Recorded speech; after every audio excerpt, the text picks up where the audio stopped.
Be excellent to each other and party on, dudes. I'm back with another review of a Legacy League. This time, I'm playing Jeskai, Stoneblade, my favorite deck at the moment. I do like the Esper version of Stoneblade. I also like Sultai Beans, which I've been playing a lot. But I really think that this deck is uniquely well positioned, and I'll explain why.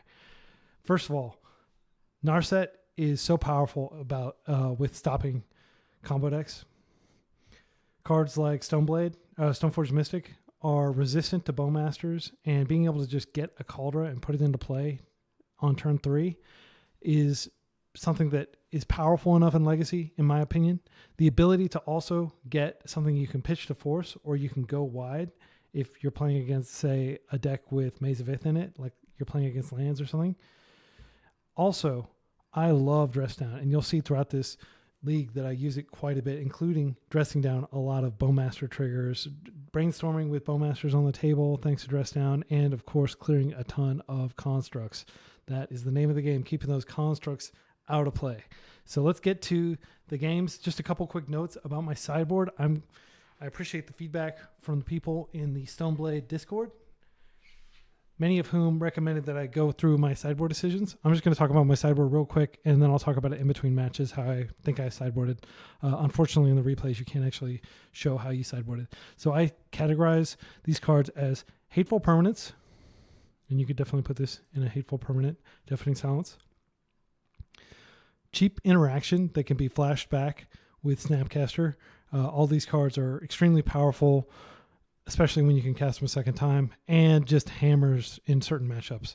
End the Festivities in Cradle Control or in Death and Taxes. Meltdown in Artifact matchups or even lands. This is a hammer because it can get rid of their Moxes and their constructs at the same time, and potentially, Shadow Spear, other permanents that they put on the table. And Ruination, which is just GG against greedy control decks that are playing a lot of non-basic lands. Looking at you, Beanstalk. So, let's go in and check out the matches. Just a quick note. I'm playing all 4 Narset. I'm playing Teferi. Conventional wisdom is Planeswalkers aren't good. Certainly not like paying 3 mana into something that's likely to get dazed, like when there are so many Bowmasters floating around. But I found them to be quite good, and usually I just end up pitching them to my 6 forces. And I love having 6 forces, and you'll see how many times having that 6th force bails me out here. So let's go to the matches. All right, game history. And so we're going to look at 5 matches that I played this morning. This first one is against Solipai. All right, and this is an interesting one, if I recall correctly. They're on Mono Black Scam. I very quickly establish the mana to go get a Stoneforge Mystic, and with the knowledge, having looked them up on MTG Goldfish, that they're on Mono Black Scam, I don't expect Force of Will or really that much removal in their deck. So I go ahead and I think I just jam here and make them have it, as they say. So they cycle a Troll. I get the Kaldra, and we'll see if they remove it. Force of Negation, stopping the reanimation effect. I didn't have to do this, but I decided to do it just because I want to corner them with a clock, and I've got another force if I need to. Yes, it's definitely possible that I could remove this with Swords of Plowshares if I dug for it, but I have lost to Troll before where I'm like, I'll just find removal and then not find it. You don't have many turns. You've got like basically 3 turns to find it. So, oops. I didn't mean to click that autoplay thing. Okay, so here I've got Kaldra in play. I go ahead and swing. Urza Saga is probably not going to be fast enough for them. I can just attack in. They play this. I don't care about this. Again, the whole name of the game is just making sure that Kaldra connects. Grief. I go ahead and just let them take my stuff. I can't remember. I think I put in Coat here just because, it's unblockable. Yeah, so I guess I just decided to force there. But there's definitely an argument for not bothering to force. I think the main thing is because they hard cast it, I didn't want yet another blocker out to like potentially give them extra turns. These prismatic endings are dead in this matchup pretty much. They can occasionally take out like an opposition agent or a Douthie Voidwalker. Douthie doesn't affect this deck as much as it affects most of the decks because we barely even use our graveyard. Let's check game 2.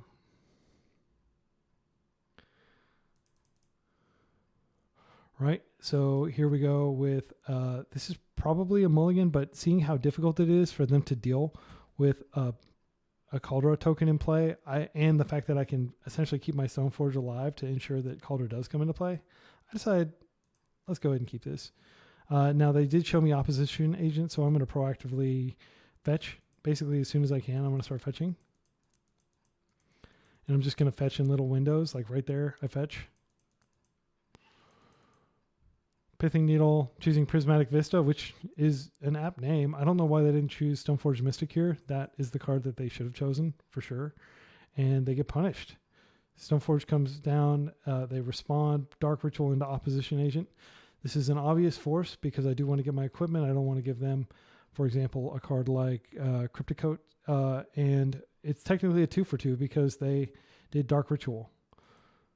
So that's one of the things is like, because there are so many like Lotus Petals and Simian Spirit Guides and Dark Rituals out there, a lot of times you're getting 2-for-2s. And this is okay. I'm not excited about this, but I'd much rather them just remove it and I get to keep the card in my hand. So Shadow Spear comes down. And I think I pass here, and let's see what they do. So I've got Force up if I need it. I've got a Source of Plowshares. They play a Mox. It looks like they're hoping to cast like a big creature like a Traxa. But I have the benefit of being able to Teferi that Mox and just slow them down and get card advantage. When they cast this, I'm like, sure. And then I think I just plow it immediately. And I think at this point they just scoop because I'm pretty far ahead. They've got 2 cards in hand to my 4.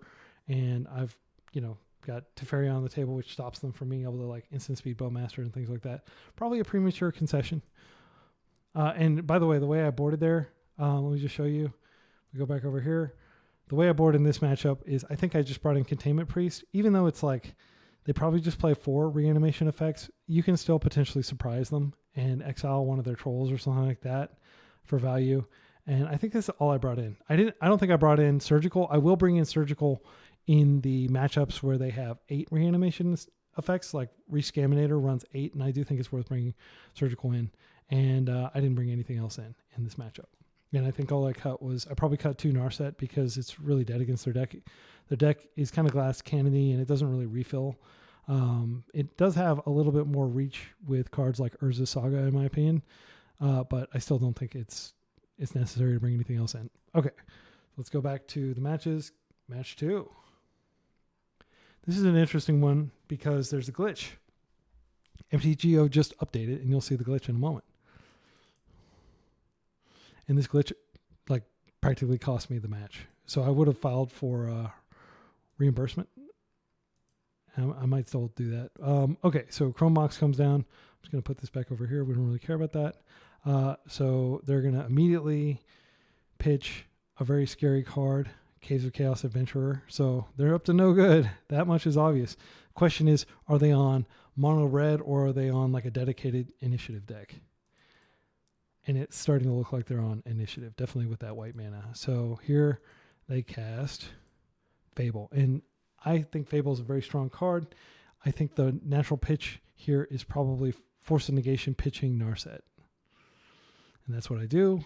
Narset's not going to play a big role in this game. Like basically the only thing it can do is stop one of the rooms in the dungeon. And that's it. Like Narset's not very good and it's a lot of mana. And if they're playing any sort of like Magus of the Moon or something, it's a great way to like completely stop me. So I do go ahead and 2-for-1 them by exiling their Mox. Their deck really struggles with mana. It may not seem like it, but like their mana base is really the weak point in my opinion. So now I'm going to go get the Kaldra. I know that they have Solitude. They might even have Plow in their deck, but I do think Kaldra's worth getting here. Archon's fine. I can just remove it or just play a little slower as a result. It's not going to stop me from executing my primary game plan. So Prismatic Vista is going to come in tapped, but I'm going to bring in the Kaldra. And I'm going to swing. So 15, I got to hit them 3 more times. They just scoop. I'm not sure why they scoop so quickly, but they may not have a way to deal with this readily. They drew for turn, and I think that they probably should play that out. Okay, so how did I sideboard here? Thanks for asking. So I went, what I do is I bring in all 3 of my Hydroblasts. They're really in there for these types of matchups where you need to be able to 1-for-1 a Caves of Chaos Adventurer, or a Blood Moon, or Magus of the Moon, or, of course, Fable of the Mirror Breaker, which is their main source of card advantage. So I put those in, and I also think I bring in Containment Priest just because it can take the initiative and it can stop the final room of the dungeon, the Throne of the Dead 3, from being able to execute. And I don't think we bring in anything else. Meltdown, there's an argument for bringing in Meltdown, but you want to fetch your basic planes, your basic islands. You don't want to really be fetching red in this matchup because it is a Blood Moon matchup. All right, let's go to game 2. So this is where the glitch manifests itself, and it's a major glitch. I'm sure people are talking about this online. I haven't checked, but and hopefully it's not affecting all the initiative matchups. So Explosive, the most powerful card in Legacy, Ancient Tomb coming right out, and then boom, Chalice of the Void. Now my hand is mono 1-drops, and I think I have to kind of force this normally, but luckily I've got Prismatic Ending, so I'm just going to play it slow, hold my forces, and I got lucky and drew a basic. Play a lot of basics, and you'll draw a lot of basics, which is nice. Yeah, Archon doesn't affect me really. I mean, it's like going to beat me down. It's going to slow me down a little bit, but I've got the basic land, and I can just go ahead and remove the Chalice here. That unlocks my Plow. It unlocks my Brainstorm to put back dead cards, which these Force of Negations may be dead. I may be putting them back. Luckily, Force of Negation finds a target, and I think I just force with Force here. Yep. Clean answer to their powerful engine card. Okay, so now I can just get rid of this. I think I just ponder here. No, I brainstorm first, and I can make my own ponder if I need to. But it doesn't look like I'm going to need to. So I go ahead and put back the white cards with Stoneforge Mystic on the top, and this way I have 2 blue cards so I can force, and I also have Plow up in case I need it. But what I'm most scared of is not creatures that need to be plowed, but ETB triggers. And that's what happens here. Oh, never mind. They've got another Archon. So I just plow this and step. That way I can have my mana around next turn. So now we're going to go get the equipment. We're going to get the big bag Kaldra. That makes the most sense here. There's an argument for getting Batterskull, but it's just so much slower than Kaldra because of Summoning Sickness. Here's Caves of Chaos Adventurer. Nothing I can do about this because another very powerful card, Cavern of Souls. Our deck doesn't have a way to deal with Cavern of Souls, which is one of the reasons we're playing Dress Down, is because we're not playing Wasteland. Dress Down and Wasteland kind of answer the same problems in terms of Cavern of Souls, Urza Saga. Okay, so here we go. I do want to take this. This is where the glitch happens. Notice they went into a dungeon on my upkeep. Terrifying. And at this point, I think I start talking with my opponent, and he's like, yeah, that's strange. Okay, so I'm going to go ahead and just take Kaldra here. I'll go ahead and shuffle first. Lavinia is not super duper helpful. It does stop Solitude, which would be relevant here, but I've got to get cooking because the initiative is twice as fast. It's like so broken. My goodness. Could you imagine being a creatureless deck and somebody queues in and they're getting double initiative? Like every upkeep, they get to advance. So here, I am able to buff my Kaldra, which I think is probably a good decision. Like it does trample and it does a lot of damage. But as we're going to see, it also makes it a giant target for cards like Solitude. And I'm not even going to be able to force the Solitude here.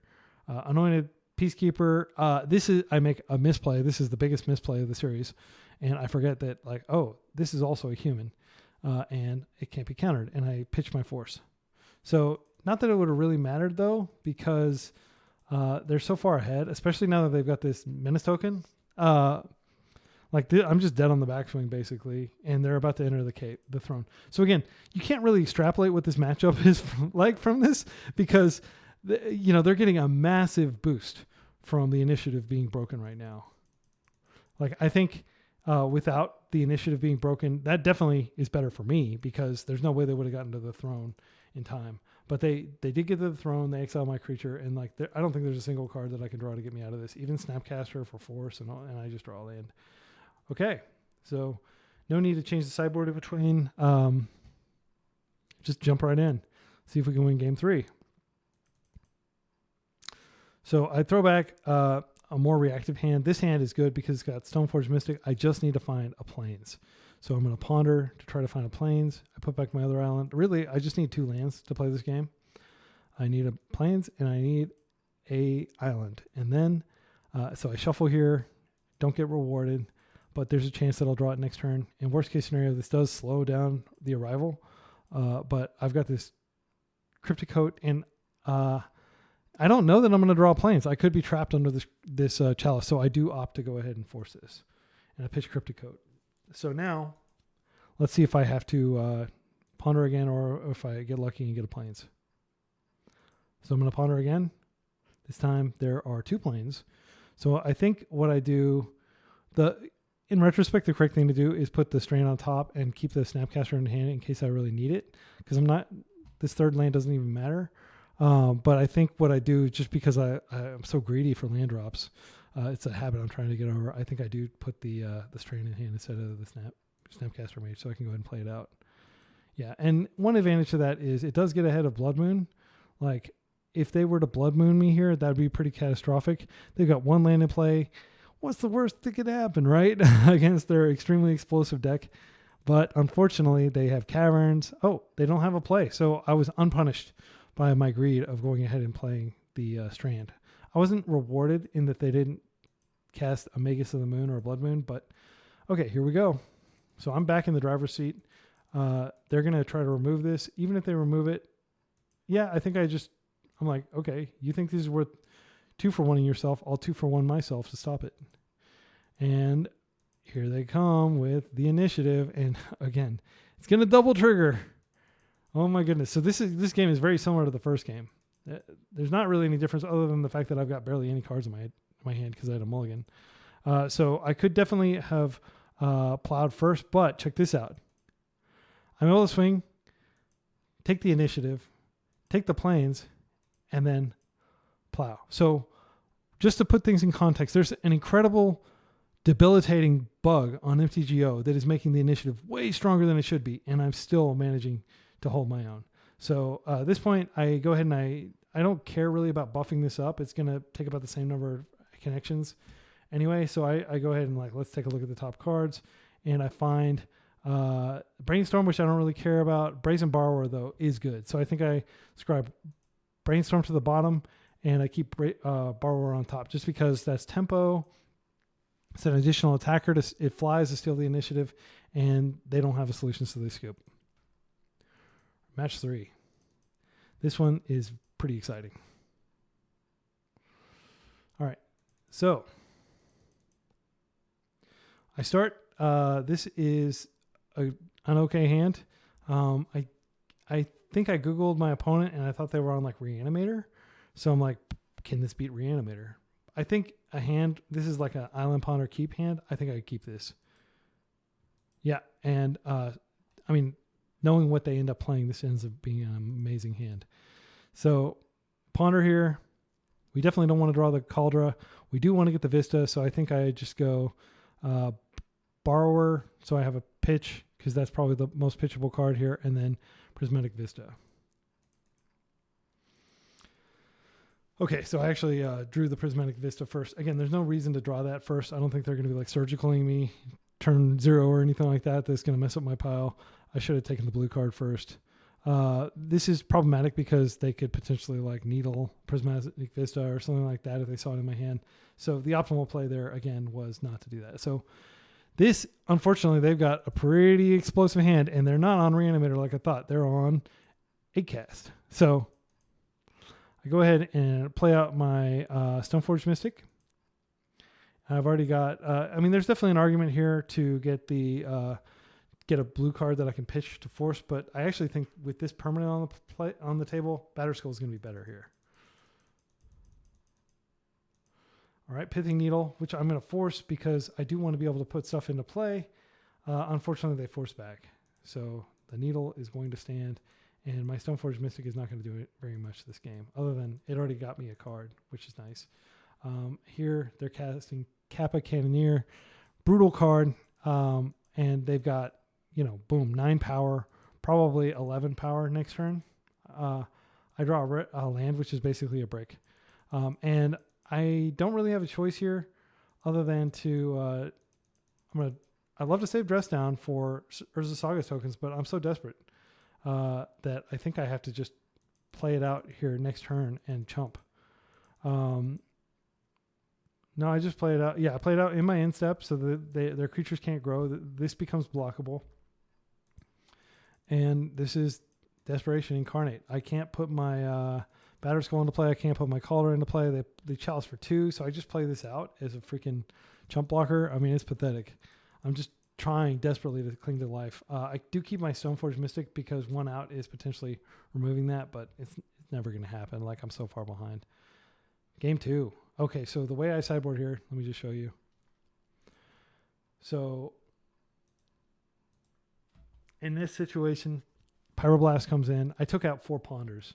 Whenever I'm playing against a Chalice deck, I'll often just take out Ponders because they're like, especially if they're a Chalice deck that also plays like, or any deck that plays cards like Sphere of Resistance. Ponder is only a good card when it's 1 blue. If it costs more than that, like I'll board this out against Thalia as well, then it just becomes a really bad card really quickly. Brainstorm can at least put cards back. Brainstorm is way better in most circumstances, certainly late game, than Ponder is. I'm playing plenty of lands. I don't really need Ponder to dig for lands. I'm just going to keep discipline, keeps knowing that I don't have Ponder in my deck. What do we bring in? We bring in the 2 Pyroblasts. We bring in Meltdown. Obviously, that's a hammer in the matchup. And I think that's, 2 Lavinia. Lavinia stops 0 drops.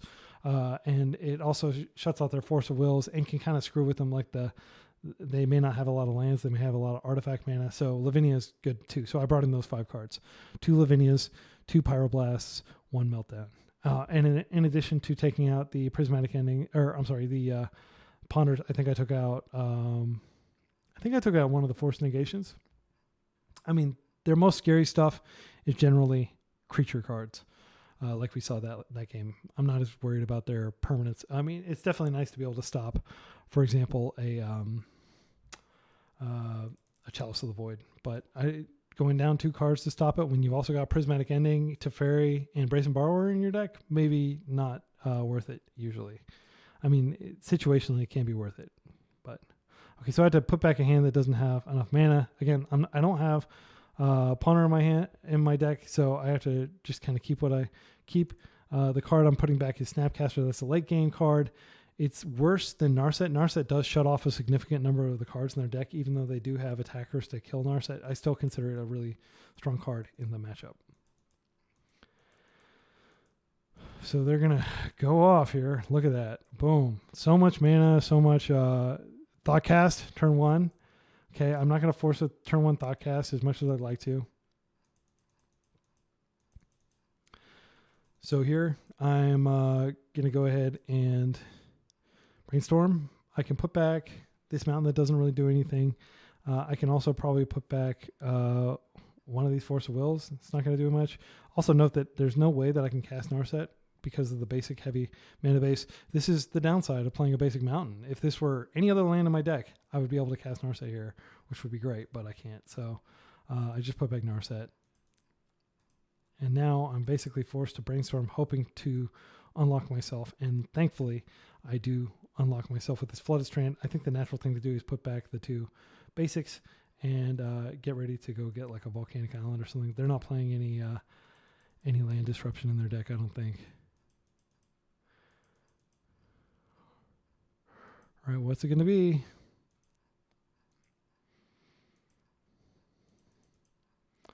All right, another Kappa Canyon here. So this is pretty much a repeat of last game. Unfortunately, if I had a card like Dress Down, I could just plow it, but I'm going to have to pitch a Force here. And they are going to Metallic Rebuke, which is a card in their deck that I knew could be coming. I just have to accept it.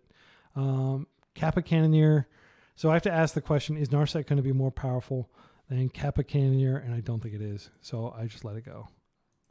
Or I don't let it go is what I mean. I have to let my Narset go. So here, I'm basically just chilling. I can't do anything. I'll be done in about 15 minutes. I'm recording. Okay. So at this point, my opponent keeps putting even more artifacts into play. I look doomed.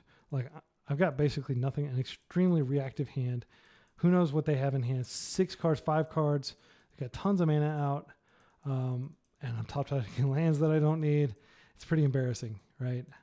How do I claw myself back into this game? Another land. So the top decks are not being kind. Here, I Pyroblast that just because it's like to stop them from 2-for-1ing me. Patchwork Automaton comes out. Lotus Petal. I think at this point, I just have to plow and pay the board because this is going to get bigger. They're going to gain life. It's going to put me further away from closing the game out. But if you look at their hand, like they have drawn a lot of Lotus Petals. They've got a lot of lands too. So they've been making bad top decks as well. Prismatic Ending doesn't do a lot, but it will take care of some of the cards that might be in there. Luckily for this, I do have a Pyroblast, which I use. It would have been harder if I had to pay around the ward, especially knowing they still have a Metallic Rebuke in their deck. I think they play 2. Here we've got Brazen Borrower. We're basically at the point where flashing in Brazen Borrower makes sense, but I think I go ahead and just hold off a turn just in case they have constructs or something else I want to bounce. Here I'm going to use Prismatic Ending, which is less mana efficient, but note that I can do it a second time if they force, which they do have hardcast force. So I'm like, cool, I'll just go fetch and I'll just Prismatic End again. You can't let them on top with this, especially if they have Kappa Cannoneer in their graveyard. Stopping Emery is just like stopping Loam against lands.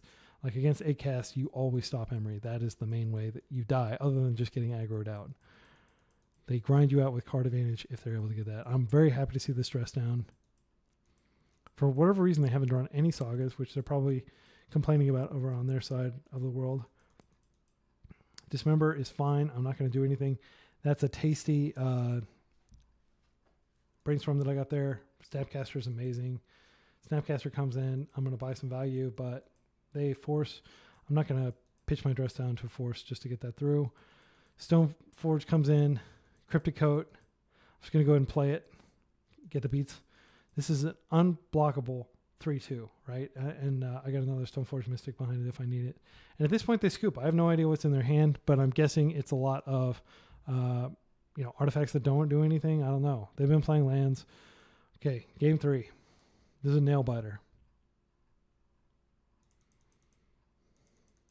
All right. Yep, Saga's out. Luckily, I've got Dress Down in my hand.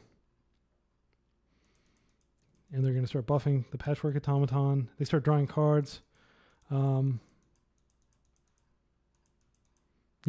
already a 3-3 on turn. What is this turn? My first turn. I've already got a 3-3 with Ward 2 facing. It's a strong card. I don't have a second land. I do decide to go ahead and Brainstorm in response because I've got to find my second land. Thankfully, I find it. I think the Red Blast can go back and certainly Kaldra.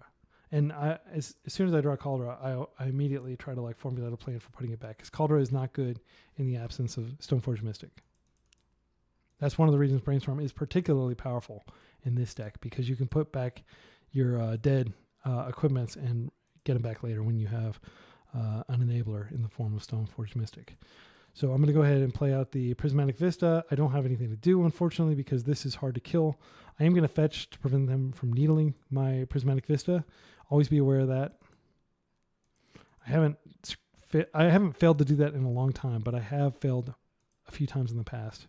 Okay, Dress Down gets forced. Dress Down was going to come in end step, so I'd be able to take out 2 of these. Instead, if I'm lucky and rip a land, I can take out 1 of them. I'm not lucky, so I just play the Lavinia. Okay, so look at my desperate situation. They've got a ton of power on the table, and I'm playing a Lavinia, which is a great card, but I'm nearly dead. I've got 10 life. So I'm very proud of how I played this game. They're going to make it even bigger, right? Like it becomes a 2-2. They can now attack profitably. So it looks like I'm going to be taking 6, and I just have to say goodbye, Lavinia, because survival is more important than having this hate piece on the table. I don't feel comfortable going all the way down to 3 against them, 2 against them. Yeah, so I've got Force of Will, I've got fetches in my deck. I need that life. So instead I go to 4, and here is where my fortune starts to turn. I am able to go get a land. I've got 3 colors now. I've got a Pyroblast, yeah, I'm just going to plow and pay the ward. And fortunately, they don't have any sort of counterplay there. They wouldn't have been able to Metallic Rebuke with this mana anyway, so I knew it was like force or bust, and they had 2 cards in hand, and I didn't have any choice. I was dead if I didn't do that. Okay. Hammer drawn. Okay, so check this out. I put everything back. I want to make sure that this is protected. I have the ability to refire it, even if it's countered, but boom. Let's go ahead and nuke their board. And they curse and they say, timely top deck. Yeah, I worked really hard to find that, but you put cards in your deck to draw them, as they say. I'm not going to, my opponent, totally within their right to be upset that I happen to draw my one of very powerful sideboard card. But I was looking for it pretty aggressively, looking for cards that were good there. And at this point, they just don't have anything. And I think my Snapcaster comes in. I think I just get like a Brainstorm back for value. Yeah, but the game's over. Awesome. This is also an intense match.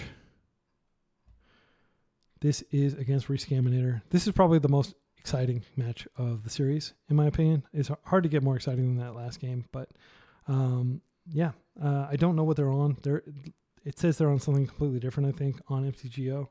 But I think I might have had an inkling that they might be on Rescam.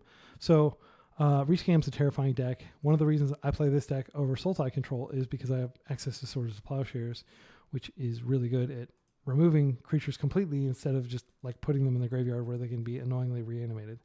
So they have the Dream, like turn 1, Entomb into turn 2. And I kept this hand knowing that this was possible, but I mean, they're only going to have Entomb in less than 40% of their hands. So yeah, I mean, you just have to take the chance, right? So once this comes into play, of course, like a lot of people would just resign themselves to losing the game, but I'm like, I'm going to play it out. I'm going to try to fight. They are able to stifle my land, so I can't get white, so I can't plow them. Then when I do finally get white to plow them, I think they have a counterspell for that, and I just can't get this out of play. Bowmasters come down, and I'm literally dead on board here. Nothing I can draw to save me. All right, so sideboard against Rescam. I always have to assume that they're going to have the combo in. So I bring in 2 Containment Priests, 2 Surgical Extractions. I think I brought in 1 Lavinia, and then I brought in my Pyroblast. What cards do I pull? Well, there are a lot of cards that are really good in this matchup. Force of Negation is not as good because you're trying to stop creatures, and you like to have hateful permanence rather than going 1 for 2 against them. So I think I board out Force of Negations. In this matchup, which does have a lot of Bowmasters, I think I go down quite a few Narsets and Teferis. That's all I did. I didn't board out anything else. Dress down, actually, I kept it in. And this is something where like I wouldn't have kept it in previously because it's like they don't have constructs. It's like a 2 mana. It's kind of clunky, but I kept it in, and it makes all the difference. I kept both of these in. Let's watch.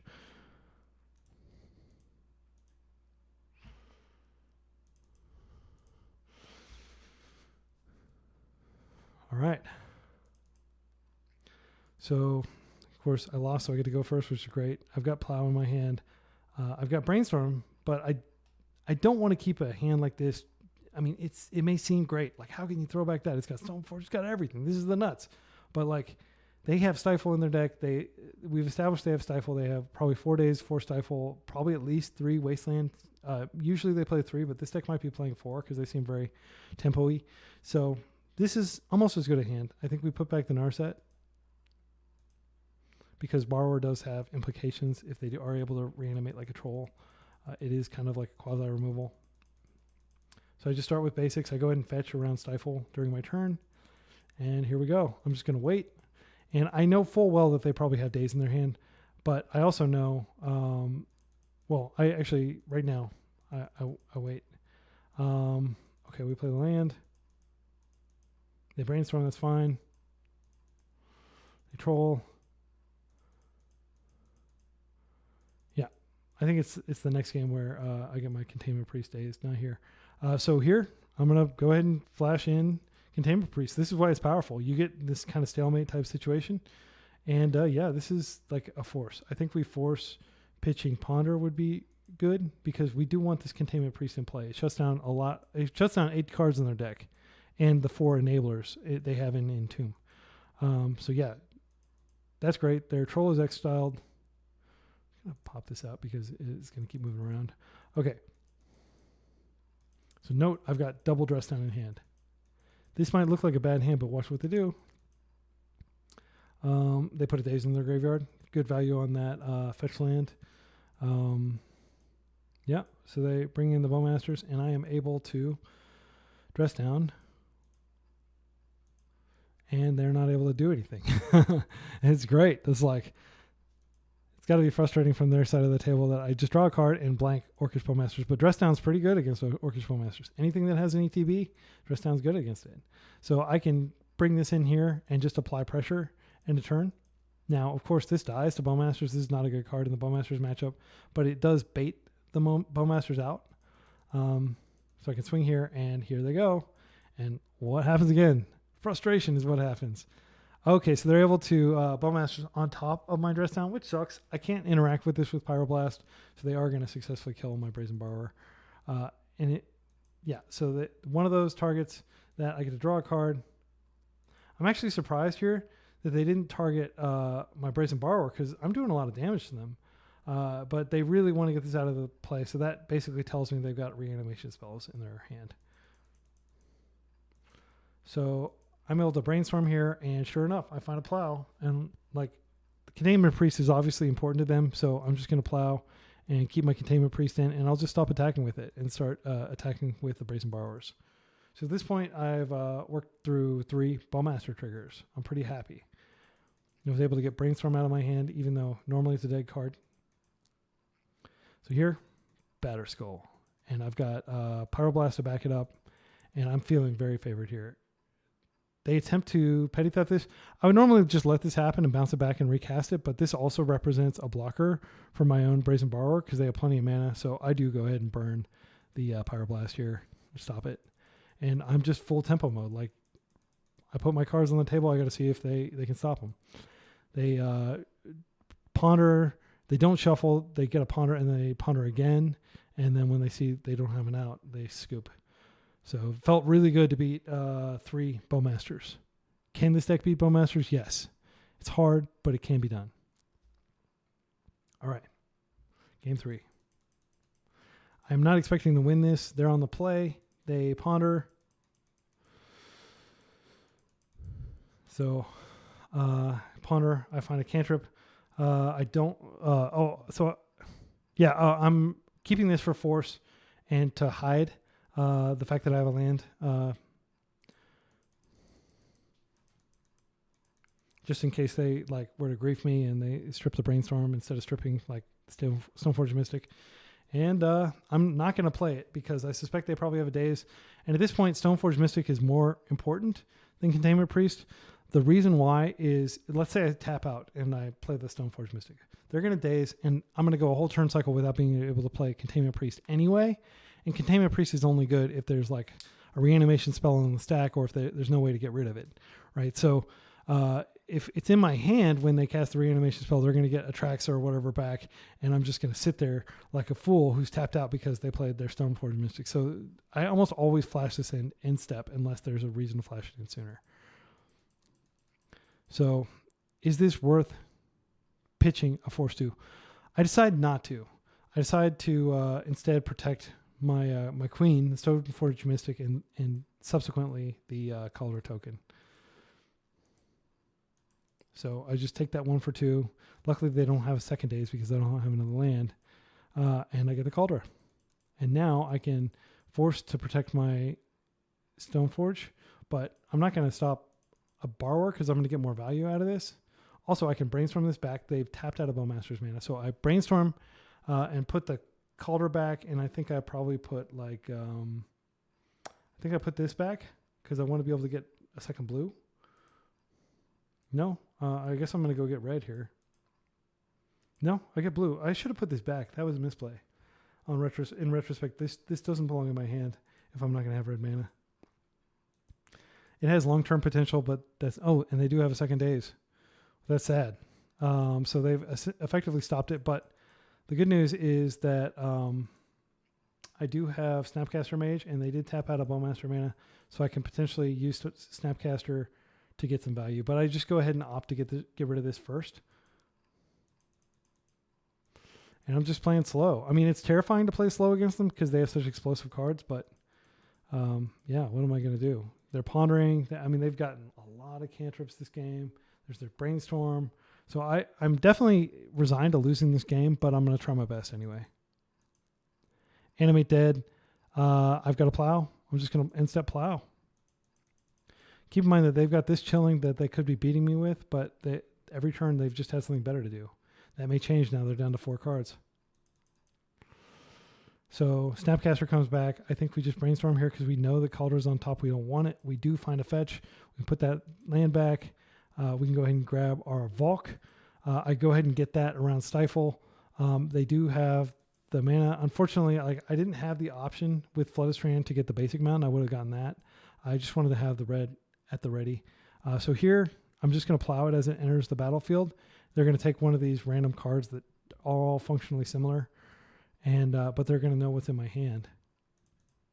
So that sucks. But Force Will probably going to play a part here. Now I have red. I can hardcast Force. I can potentially cast this. I can potentially Pyroblast their own Brazen Borrower if they play it. So actually I can't because, again, I've only got one Volcanic Island in my deck. I don't have a Plateau. So I don't have another fetchable red source with this fetch land. I'm going to have to get a Prismatic Vista or a Scalding Tarn if I want to be able to get my mountain. So I'm going to swing in. There's a very good chance that they're going to just flash this in to chump. But instead they push. I've already gotten value out of it. It's a 2-for-1. I'm going to take it. Okay. Now they've got Brazen Borrower. Brazen Borrower could potentially block. Luckily, I have Snapcaster. I have Swords of Plowshares in my graveyard. They've got 2 cards in their hand. I'm going to just go ahead and plow this. Note that at this point, they have no creatures to reanimate. I wouldn't be surprised if they had 2 reanimation spells. And that is purely because I've plowed them twice. Yeah, I plowed twice. And I think Containment Priest, I can't remember. Containment Priest got dazed, so it didn't get rid of anything. Bowmasters, I was afraid of that. Luckily, I have the Force. Now they can reanimate this. Scary stuff, but I've got a red mana finally, and I go ahead and play it out.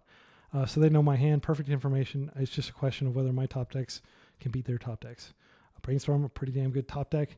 So here, I'm low in life. Of course, I know that if I cast Brainstorm, they can nuke my entire board if they have a Bowmaster, so I'm just being patient. Sure enough, they do have that Bowmaster, so now I can Brainstorm, hoping that they don't have yet another Bowmasters in the 3 cards remaining, and they don't. So nothing I can do. I'm going to lose one of these to the Bowmaster ping, but finding a Stoneforge Mystic is great. I can put back these 2 lands, and I can go get an equipment. So we trade here. I don't do anything about that. That's not the fight. All right. Let's see what they got. I'm not going to take the bait and block there. Containment Priest is a great pickup. Not that I'll necessarily need it. Put Kaldra into play there at 6 life. Swing in. I've got Pyroblast if they have a Brazen Borrower, which I think is the only way they can remove this from play. And they scoop. We win. We beat, we beat the top deck, the boogeyman of the format. Felt good. Finally.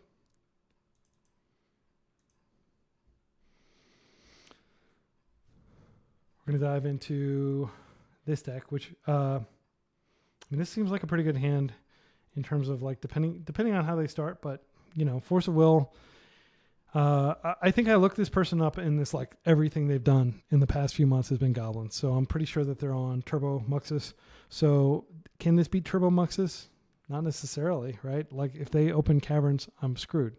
Yeah. So I don't want to keep a 4-land hand, but I guess I do. I think in retrospect, I probably should have milled that, and I'm pretty sure I lose this game. 1 point of interaction is not enough. Stoneforge Mystic is really strong, though. Okay, is it doing the weird thing where it doesn't let me advance? Okay, so I'm going to hit that. Come on, advance. I want to watch this game. Okay, so it did finally advance. So I go get the equipment. I'm going to try to pause it. Okay. Yeah. So I forced the name sticker goblin. And I'm not sure if forcing the name sticker goblin is correct there, frankly. Because look at what they do. Boom. Muxus. Natural hardcast Muxus turn 2, and that's very lethal.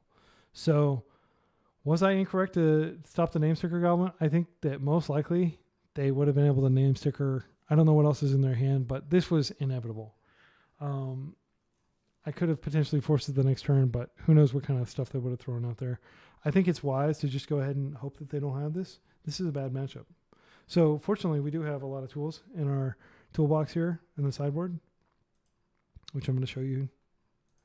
So we have these 3 Hydroblasts come in. I think I bring in the Containment Priest. They can potentially surprise block certain 2 toughness attackers like the Goblins Rebel Master, or they're probably not going to be able to profitably block whatever his name is, Cannoneer, Bombardier. Yeah, they're not going to be able to block that, unfortunately, just because that has Menace.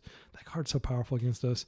I don't think Lavinia is worth it. So what do I board out to make room for these? I don't board in End the Festivities. I think that's like playing from behind, like trying to take out their goblin tokens or something like that, take out their enablers. I don't think it's right here. Same thing with Meltdown, not right. Even though they do play hateful artifacts, they do play Moxes. So what do I board out? So really it's just those 5 cards: 2 Containment Priests, 3 Hydroblasts. And then I think it's correct to leave the negations in, actually, just because, I mean, you're never going to die with an empty hand. You're almost always going to die with cards in your hand. And that's what I learned about Delver. Like, you don't necessarily want to take Force of Will out against Delver.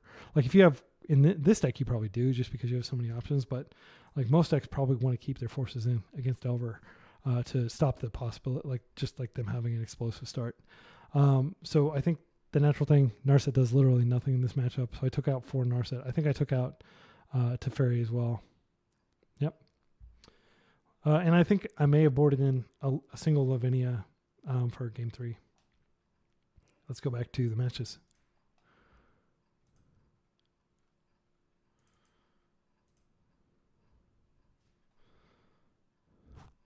Also, I apologize if you can hear that droning of my fan above me. Okay. I'm going to turn it off. Okay. This is keepable. It's like the exact same hand as last time. It's literally the exact same hand functionally. Stoneforge with a force pitch, and 4 lands. Yeah, I mean, I think we keep this and just hope that it goes better than it did last turn. This matchup is so luck-based. Like, their deck is very luck-based, in my humble opinion. They have no deck manipulation, anything. It's just a question of whether what they have lines up with what you have. And in this case, I'm not going to force this. Yeah, the replay thing is doing the weird broken thing again. So I'm just going to... Okay, so Dress Down is good, but I'm not going to wait for Dress Down. I don't think waiting for Dress Down is a good thing. Here we go. Name Sticker Goblin. I force it exactly the same way as the first time. And I just have to hope that whatever they have coming is not as scary. So here we go ahead and we play the Kaldra out. At this point, they are able to play Goblin Matron. Goblin Matron doesn't matter. I'm just going to attack in. I've got Dress Down, which is going to stuff whatever they do next turn. And as soon as I Dress Down here, Name Sticker, they know that they're dead. Game 3. So at this point, this is the trophy match. I'm really excited. And unfortunately, I have to mulligan to 4 cards. I'm going to go back through these mulligans just so you can see. And I'll give you my reasoning why. And I may have been in error. Obviously, I have the benefit of hindsight now. My first, and I'm on the draw too. Keep that in mind, which is not where you want to be against Goblins. This doesn't really do anything. They open with Chalice. I'm screwed. This is never going to save the day. It's like too slow. So this is an obvious mulligan.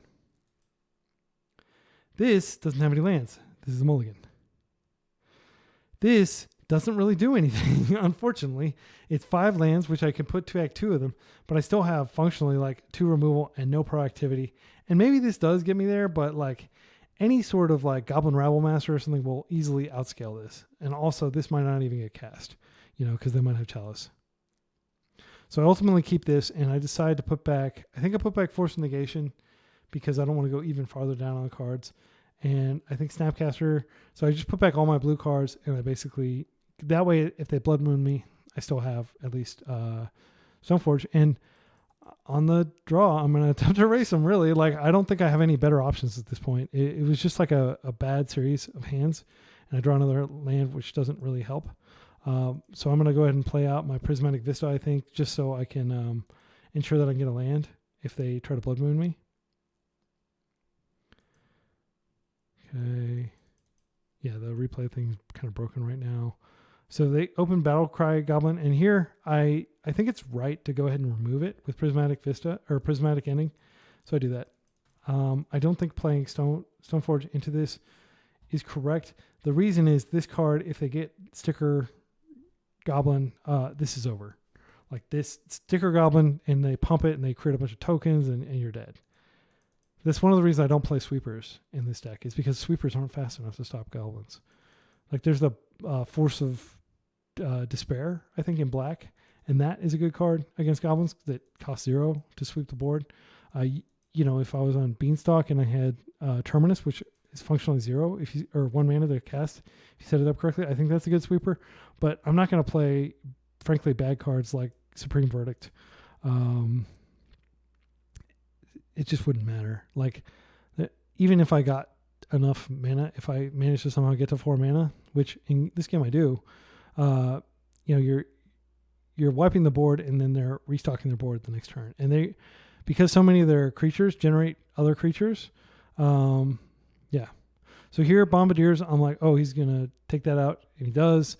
I can play a Stoneforge Mystic, and this is where probably this experienced Goblins player does something that I didn't expect, which is just throws the Trash Master at me, which shuts off my Force of Wills, it shuts off my fetches.